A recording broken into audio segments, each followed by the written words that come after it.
where I will briefly talk about the I hope you can see that the repository of tools and resources that we have prepared for INSTO members and INSTO friends and our partners, where we have posted the most relevant information for destination managers and those people who are dealing with issues of measurement on destination level.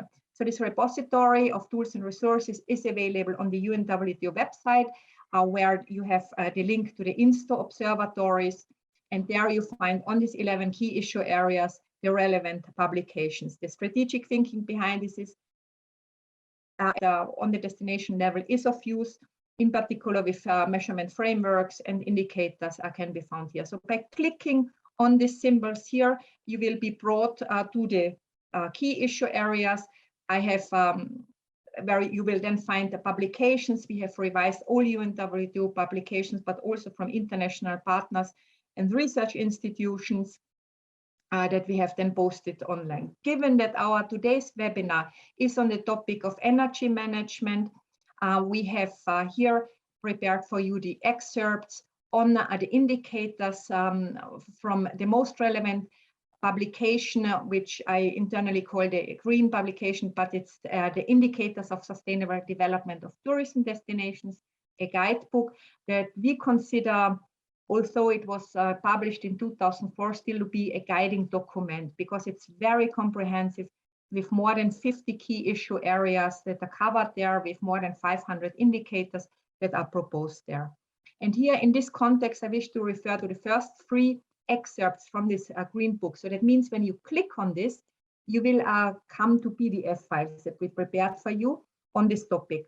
And the second and the third one, where we have climate change and tourism related transport, I need to mention that today's webinar is on energy management. As we know that in the mobile assets, but also in the fixed assets, we need lots of energy for the tourism sector. And of course, the climate change, the issuance of greenhouse gases and CO2 has to do with tourism too, coming from transportation, but also from heating and cooling in the accommodation sector.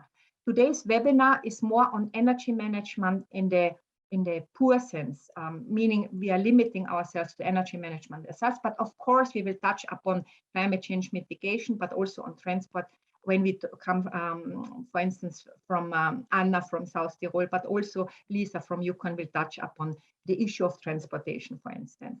Having said that, here are more books also from Irena. We have put the links there for you so that when you're interested to look into this issue in more detail, then here is the relevant information.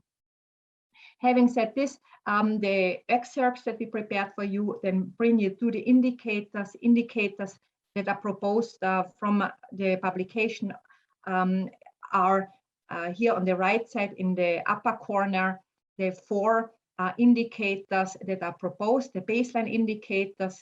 There are 3 of them in this energy management key issue area. What we did also, we went through the reports of our 31 observatories. These are the preliminary reports on one side that our observatories need to submit when they apply for membership, and then also the so-called annual reports or annual progress reports from the last couple of years that we revised to see which indicators are these observatories using, which are more commonly used. Are there others that are not mentioned in any of these publications that we mentioned for ETIS, for instance, the European Tourism Indicator System or GSDC?